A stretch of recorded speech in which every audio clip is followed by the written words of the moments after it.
America does not stand still, and neither will I. So wherever and whenever I can take steps without legislation to expand opportunity for more American families, that's what I'm going to do. Pretty unbelievable. And kicking things off tonight are two of the most conservative senators in Washington who say what they mean what they say. Senator Ted Cruz of Texas and Senator Rand Paul of Kentucky. Gentlemen, how are you? Sean, great to be with you. Good to see you, Senator. We've talked a lot about the president, the use of executive orders. I guess what he can't get done legislatively, he's going to use executive fiat. Legal, not legal?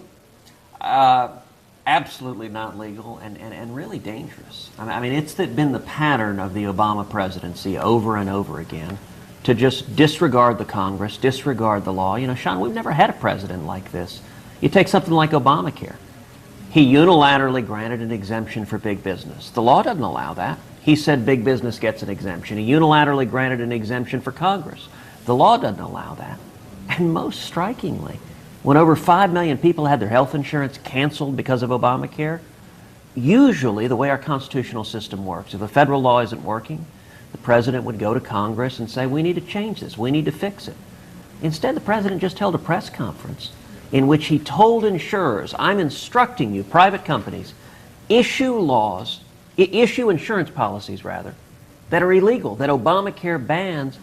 In over 200 years of our nation's history, Sean, we have never had a president just tell private citizens, violate the law, I'm the president, and I'll give you a get-out-of-jail-free card. All right, so we have co-equal branches of government, Senator Paul.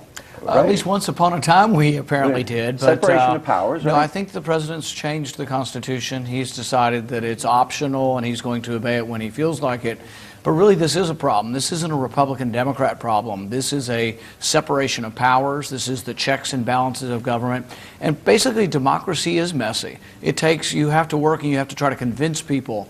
But it's not very conciliatory to say, yeah, I'm going to work with Congress, except for if they disagree with me, then I'm going to do whatever the hell I want to do. And so that's a real problem. And no, I foresee that he isn't going to try to work with Congress. It's either his way or the highway. So it's confrontational. I took that to very be much. confrontational. I think it's an arrogance. It's an arrogance and it's confrontational. And really, do you think that brings people more likely to talk with him when he says, I'm going to do it whether you like it or not? All right, let's take a trip down memory lane. We have a montage of then candidate Obama railing against then President George W. Bush over the use of executive orders. And will these words come back to haunt him? There's been a tendency on the part of this administration to try to hide behind executive privilege every time there's something a little shaky that's taking place. And I think, you know, the administration would be best served by coming clean on this. It's not actually true that the Patriot Act was the worst. Most of the problems that we have had in civil liberties were not done through the Patriot Act. They were done through executive order by George W. Bush. And I think one of the biggest problems of the last 8 years has been the degree to which President Bush has taken almost the opposite tack, that secrecy and concentrations of power in the Oval Office. I taught the Constitution for 10 years. I believe in the Constitution, and I will obey the Constitution of the United States. We're not going to use signing statements as a way of doing an end run around Congress. All right? We're not going to use signing statements as a way to do an end run around Congress. Let's go through the list. Obamacare. Did he do an end run around Congress? He's right. He doesn't use signing statements. You know how he granted a waiver to big business? Through a blog post by an assistant Treasury Secretary. It's just openly defying the law. The Constitution puts on the president a responsibility to take care that the laws be faithfully executed. And you know, Sean, it is striking. Two people that are absent from this, two players. Number one, Congress. Congress should be defending its constitutional prerogatives. When the president said he will act if Congress doesn't act, just about every Democrat in the chamber jumped to their feet applauding. It is extraordinary to see Democrats abdicating their role under the Constitution to protect our liberties. But number two is the media. Where is the media? If we had anything like an impartial media, they should be calling the administration to account. If this were a Republican, they'd be lighting their hair on fire. Let me give you two more examples. Senator Paul, not enforcing immigration law. Dictated a second one, recess appointments. I thought they were supposed to be made when the Senate was in recess. You know, he's going to be rebuked on that. The appellate court has already rebuked him. It's going to go, the arguments have been heard at the Supreme Court, but it's one thing after another, and Ted's exactly right. It's initiation of war on its own, it's amending legislation on its own, it's writing legislation on its own. You know, Montesquieu talked about the separation of powers, and that's where we got some of the ideas for our founding documents, and he said when the executive assumes or usurps the legislative authority, when the president attempts to write laws, that's a form of tyranny that we need to fear. But I think there's also the hypocrisy. American public doesn't like hypocrisy. Here he was ranting and raving, it's all Bush's fault and Bush was so terrible, and then he's taking all of those things and gone one extra step and created himself his own little kingdom here. And but it's also right what Ted says, where are the Democrats? I would be standing up today were this a Republican president, and I think Ted would do the same thing. We would stand because we have beliefs in the separation of powers and in the Constitution. I would stand up and challenge a Republican president. Where are the Democrats that will challenge him on this usurpation? I agree with you about the Democrats, but then we've got to go to the Republicans. Both of you have had an intramural struggle with prominent Republicans. You invited Governor Chris Christie to a beer summit.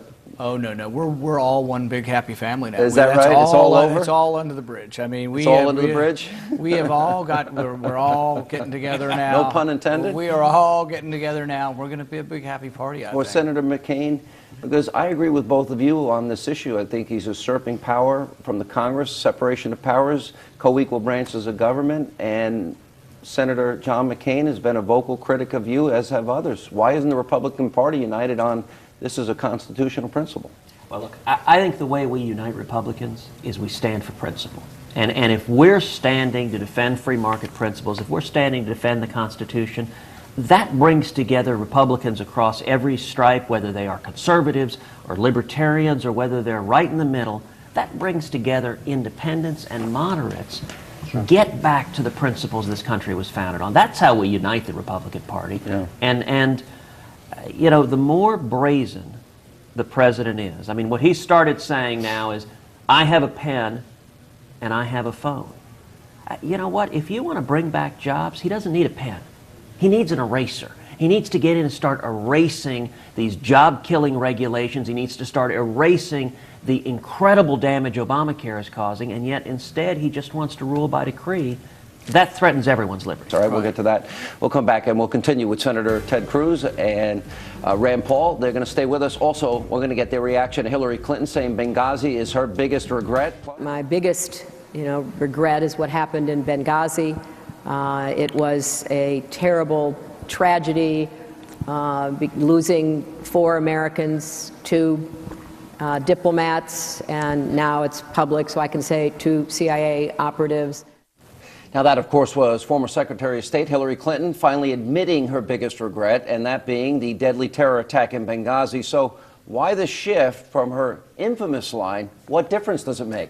As we continue, conservative senators Ted Cruz and Rand Paul, she did say, what difference does it make? And there was a request for security beforehand that was denied. We were told that during the attack nobody helped, and then after we got a big lie. Right. I think the one thing is that the American people want a commander-in-chief who will send reinforcements.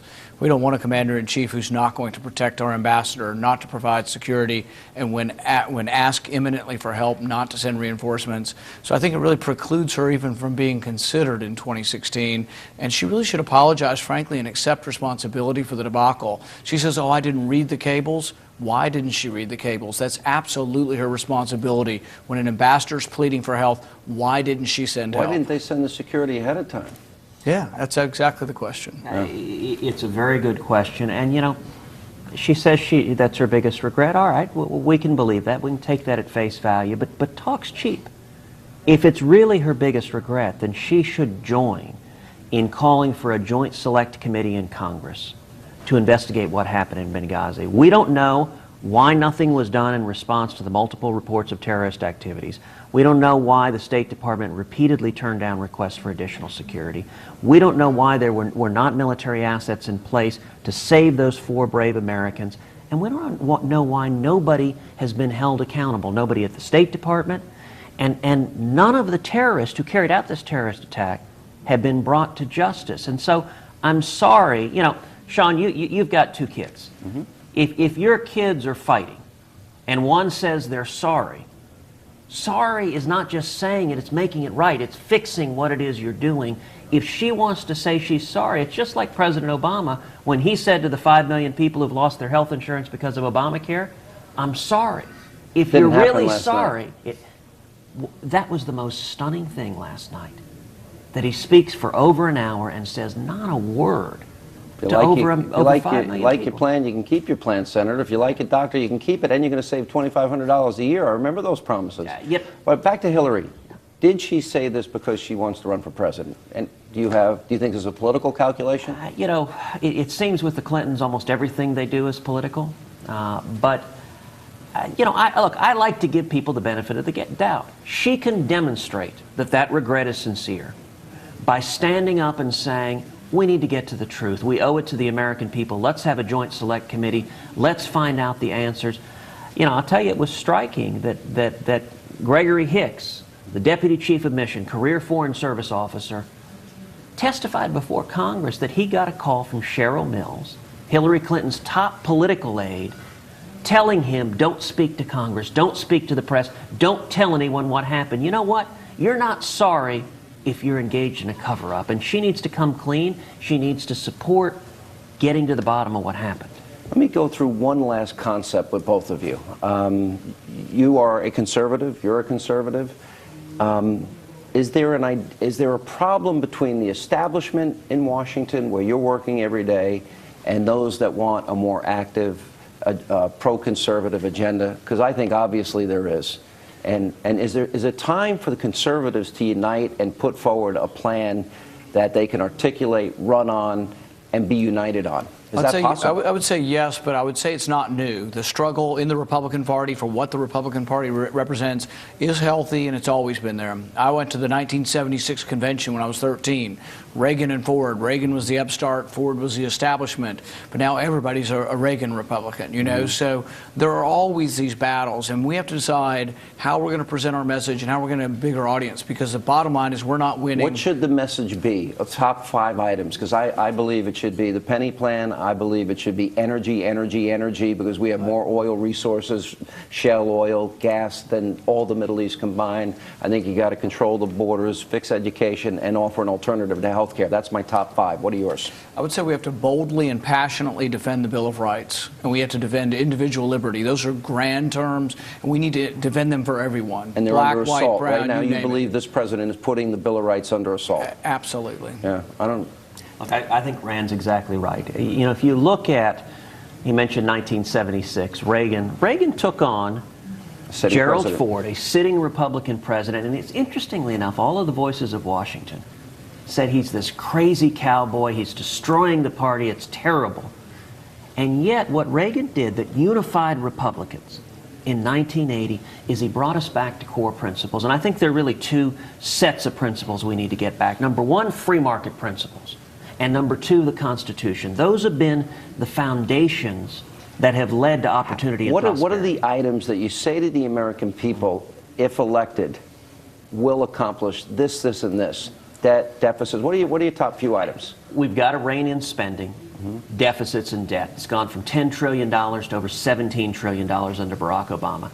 We've got to bring back economic growth and jobs. You mentioned energy. We should be having and can have an American energy renaissance by, number 1, preventing all of these job-killing regulations, getting out of the way and letting us develop our natural resources, but even more so, opening up federal lands. Can you imagine if the federal government wasn't just stopping what was going on, but was actively setting an environment? The president bragged about it last night, right? Yeah, think about the one thing in our economy is thriving, oil and gas. But what was his proposal for it? To raise taxes on oil and gas. That's the absolute opposite of what we need to be doing. Oil and gas is creating most of the momentum in job creation. It's great. We are becoming more energy independent because of that. So what does he want to do? He wants to punish them and tax them and somehow take away their business expenses. Isn't it all on private land? Isn't it North Dakota a private land expansion? Midland, Texas, a private land? He's responsible for 0. He's done nothing to help it. Leases have gone down 50%. In fact, he wants to punish oil and gas by raising the taxes. Well, you and I were talking last night about how in North Dakota, a kid flipping burgers at McDonald's is making 17, 18 bucks an hour. Unemployment in North Dakota is less than 3%. 2.6%. Booming. It is booming. And the great thing also about energy, if we keep developing our natural resources, we have the capacity to be energy independent. It makes the world a safer place because we're not dependent on countries in the Middle East whose values are very different from our own. But it also has the potential to bring back manufacturing jobs, bring back steel, bring back the sort of jobs where people could go and work an honest day's work and compete with China, not based on low-cost energy. Lord knows we don't want to do that. But here's what Obama doesn't understand. Last word. Go ahead. You know, here's what Obama doesn't understand. Money goes where it's welcome. Why is money going overseas? Why are jobs going overseas? Our taxes are too high. Our corporate rate is twice what Canada's is. We have to lower our taxes. But where is he leading on this? He wants revenue-neutral tax reform or whatever at the best. That's not going to help anybody. We've got to lower taxes and bring money back home from overseas. Last question. Will both of you campaign for even against sitting senators if you think a better candidate is running? Real quick. I'm going to stay out of races with incumbents. And I likely am going to do the same. Okay. Guys, good to see you both. Thanks for joining us. Appreciate it. Thank you, Senator. Thank you, Senator.